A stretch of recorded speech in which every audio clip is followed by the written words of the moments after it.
Converting Hog Starter Mash to Quail Layer Feeds, turuan kita. Yan po. Oo. Yes. Kasi alam mo, sa ngayon, ang daming gusto mag-alaga ng pagpupugo. Ang nagiging problema ngayon, lalo na nga dun sa mga remote area, hindi napupuntahan ng mga ganitong feeds na quail feeds. Siyempre, kailangan maganda yung quality ng feeds na ibibilhin natin para doon sa magandang pangingitlog ng pugo. Kaya tayo bilang gusto makatulong sa mga nag-aalaga, naggawa tayo. Actually, matagal na to eh. Oo. Matagal na to.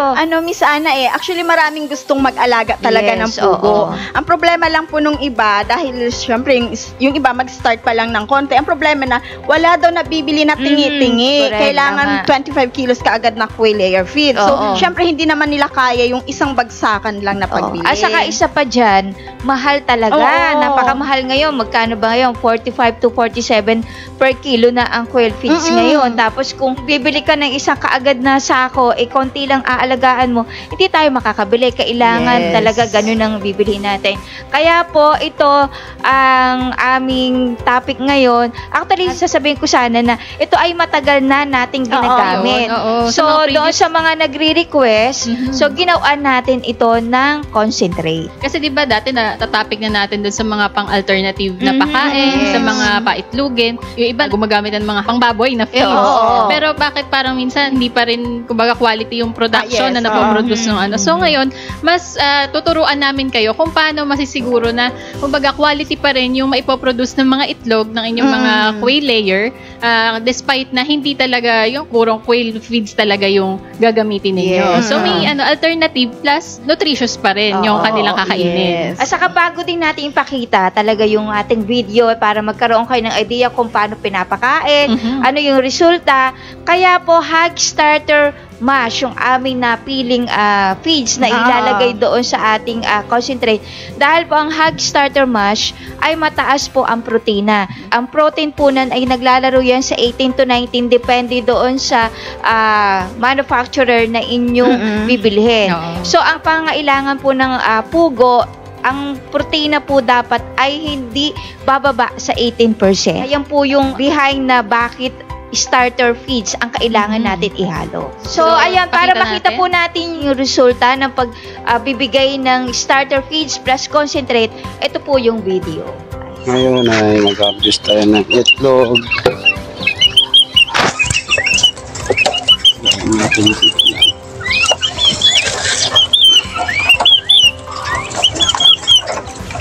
Ito po yung itlog natin na gamit tong na ginawa gamit yung quail layer concentrate. Ito yung mga itlog niya. 2, 4, 6, 8, 10, 12, 14, 16, 18, 20, 22, 24, 25. Ito ay 25 pieces na pugo. Yan sila, 5 pieces. Ang itlog niya rin ay 25.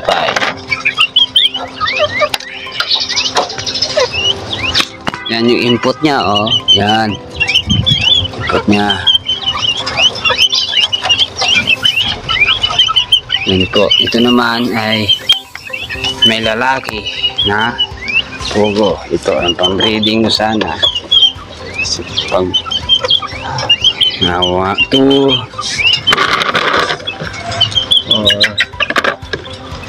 6, 8, 10, 12,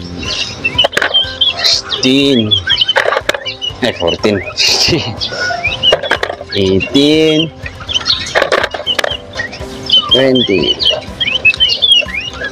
20 pesos, may 5 lalaki.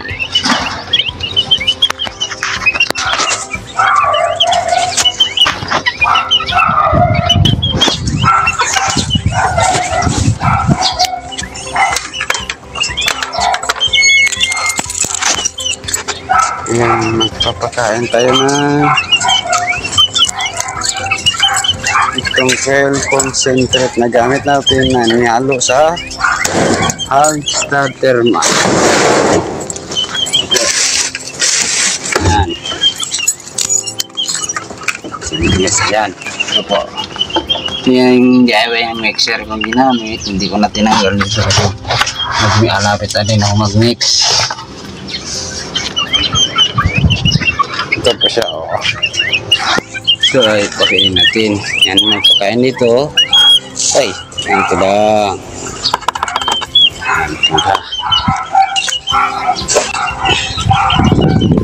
Yan.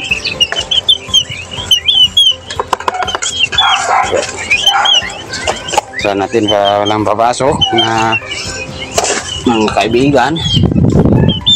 Manok ko humihingi na ako. Yan. Yan.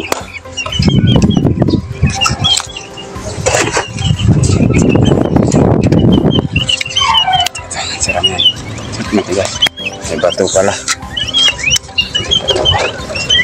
Yan. Yan. Kakain na sila, di ba? Gutom na sila. Yan, oh.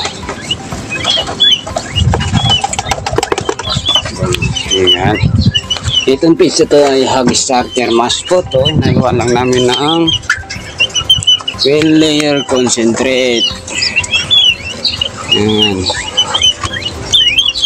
Yan po maganda po siya.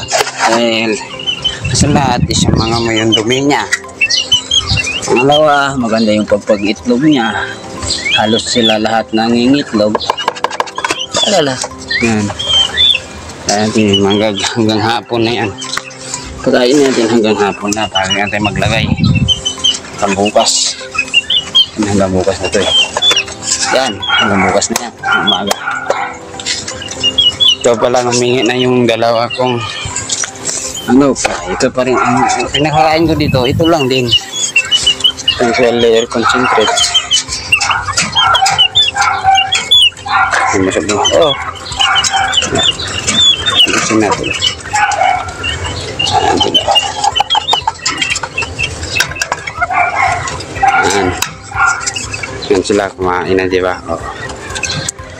Yan, oh. Diba?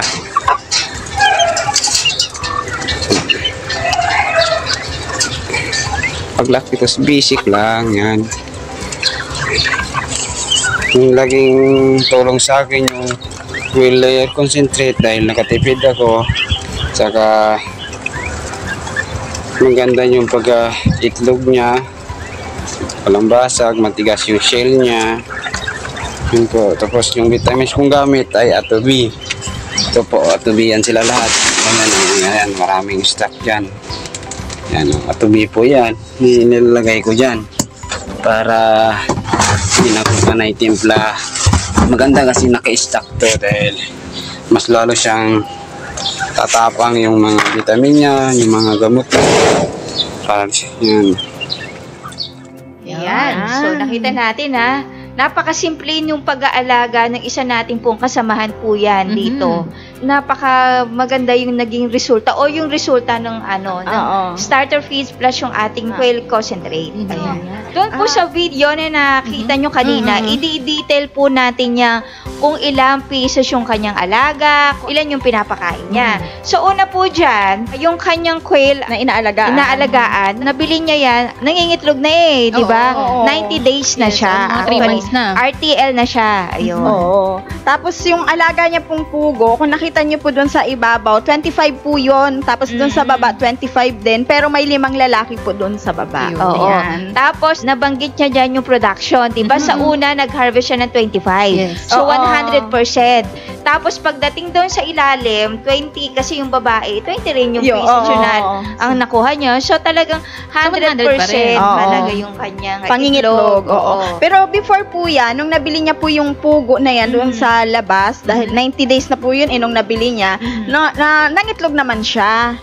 35% yung pangingitlog niya. Yung galing doon sa labas. Sa labas.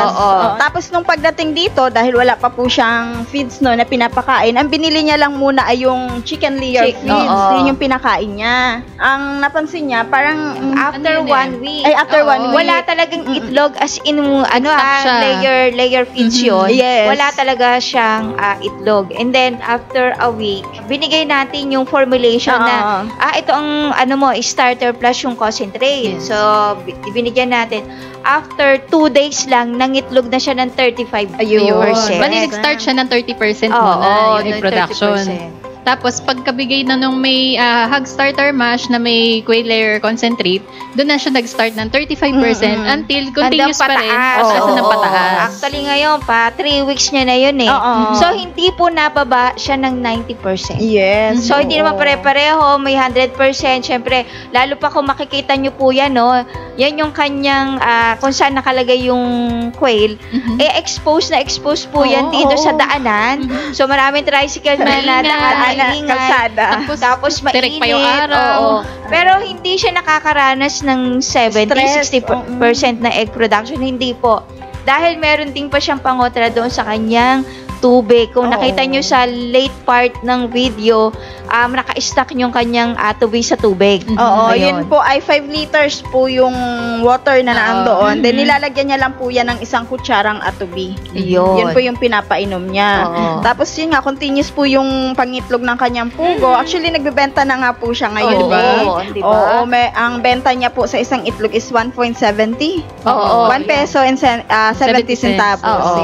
Medyo mura-mura sa palengke ng konti. Pero, parang sold out lagi di ba? Lagi may nakaabang na. May nakaabang na. Siyempre, ilan lang yung kanyang alaga, pero maganda yung nagiging production niya. At ito pa yung kagandahan dito. Kung tutuusin mo, yung feeds niya, napakamura. Ay, Kasi, di ba, normally, ang kinakain po ng quail layers ay 30 to 35 grams per head per day. Yan po yung kinakain. Pero doon sa kanyang pag-aalaga, ang pakain niya po ay 10 kilos. Yung 10 kilos na yan ay aabot na ng 12 days. Di ba? Kung i-compute po natin yan doon sa 50 heads, and then na sideline pa yung 2 manok na puti, kung tutuusin nyo po yan, 10 kilos divided by 12 days, ilang grams po yan, and then divided by doon sa 50 heads. So, ang lalabas po nan ay 16.6 or 17 grams per day per head na. Diba? Diba? Napakaliit. Diba kung i-compute mo, napakaliit nung kanyang feed cost, and then kung iaano mo yung sa bentahan niya, kikita ng kaunti. Diba? Pero ayos-ayos na rin kasi parang libangan niya na rin yan. At saka nakakatuwa nga siya tingnan kasi pagising niya sa umaga, mga 6 o'clock, magpapakain siya ng kanyang mga pugo. Then pagdating niya ng mga 11, papakainin niya ulit. Pagdating ng hapon, papakainin niya ulit. 6 p.m. ulit siya. Then sabay na yung collection ng kanyang mga itlog, ng mga pugo. Yun po. Kaya, parang kung makikita mo siya, nag-i-enjoy talaga siya doon sa mga ginagawa niya. Saka siya 3 times a day po siya nagpapakain. Alas 6 ng umaga, pagdating noon, alas 11 ng tanghali, and then sa hapon, alas 6. Tama, Then, sabay yung collection nga ng itlog. Yes. Saka ang kagandahan nito, hindi kasi siya nagwo-worry kung may papakain. Kasi basta mag-stock lang siya ng hog starter. Kasi ang pakain naman ng baboy, lagi meron niya sa poultry supply Ayun po, ako magtatanong po kayo, mash lang po yung kanyang binibili. So, any brand na starter feeds, okay po. And then, sasamahan lang po yan ng quail concentrate natin. Ayan. Yung quail concentrate, ito po yung ano ba yung dosage niyan? Ayan po. Meron po tayong mga naka-pouch na quail concentrate. May nakalagay naman po na yung 430 grams po na nasa isang pouch ay ihahalo nyo po yan sa 5 kilo po ng hog starter mash. Kahit ano po, premium or special po na hog starter mash. Yan. Sure lang natin na mahalo natin ng mabuti. Tapos may Meron packaging pa din isa na. packaging na isa. Oo, Ayan. itong isa naman po ay 825 grams naman po yung packaging ng isa. Ihahalo naman po natin yan sa 10 kilo ng Hog Starter Mash. Then, make sure lang po natin na will mix po yung pagkakahalo natin para evenly halo doon sa feeds po natin. Yan. So, pag nahalong-halong-halo yan at magandang ibibigay po natin doon sa ating mga alaga. Check na po. Sure na mangingitlog yung inyong mga quail. Kung itatanong nyo po yan, pwede po yan sa mga RTL, doon sa mga bago pa lang na ilang days? 25 days. Oo, pwede na po nating ipakain yan. Hanggang doon sa meron na ilang months na kayo nag-aalaga, pwede naman po natin, yan po yung pang alternative nyong feeds. Yes. Ayan. So, kumbaga, sila na lang bahala kung ang ipe-prepare nila ay pang 5 kilos na Hog Starter or 10 kilos. 10 kilos. Yan. So, napakadali lang i-prepare, tapos pwede pa nilang i-stock. Tas the same time, yung technology din natin sa tubig, hindi kayo mag-worry na mag-stock din kayo ng marami, kagaya nga nung nakita ninyo sa video, nag-prepare na siya ng marami, yung kasamahan natin. Basta as long as nasa container naman siya na may takip, so secured naman yung inumin ng mga pugo. Oo, at saka kung nag-worry kayo na baka ma-stress yung inyong mga alagang pugo, kung nakita nyo nga po kanina, nasa labas po, nasa tabing daan, saka alam mo sikat doon, ng araw. Oo, diba? Pero tingnan nyo po, yung kanyang pangingitlog is 100% pa rin po yung production. Oo, saka kung makikita mo sa panahon ngayon, pwede nating maging extra income yan. Kasi Oo. minsan yung nagiging problema natin, yung pakain eh. So, ayan po, isa na naman po yan na pwede nating gamitin. Pwede nyo pong itry na kahit po wala tayong quail feeds, starter feeds lang po, plus sa atin yung concentrate pag-alaga na po tayo ng ating mga pugo. Yes po. At saka regarding po diyan, yung pinakita namin sa inyo, madali na lang po talagang i-prefer dahil hindi mo na po kailangang magtimbang-timbang pa. Yung feeds na lang, yun ay ihahalo mo na lang. Oo, So, wala nang kung ano yung problema. kailangan mo, yun na yun, halo na lang.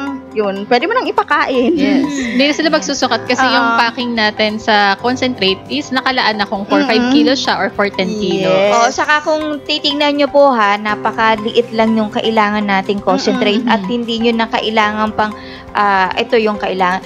Yung doon siya nagpapagawa, wala naman yung problema doon sa formulation kasi may mga raw mats kayo. Pero yung wala talaga, totally katulad na andito tayo sa subdivision, hindi tayo makakuha ng mga iba-iba nating mga ingredients. Ayan. So ito po, pinamadali na lang po. Kung tatanungin nyo po kung quail feeds lang ba, pwede rin po yan doon sa mga layer na manok na malalaki. Pwede po natin ilagay yan. Actually, meron din po tayong pang-layer Yes. na yun. concentrate. Yes, pwede po. Sa mga native, pwede rin po yan. Yan. So maraming salamat po uli sa inyong pagsubaybay sa amin. And always remember, Team Matovi will continue to educate, Share and inspire others. Bye!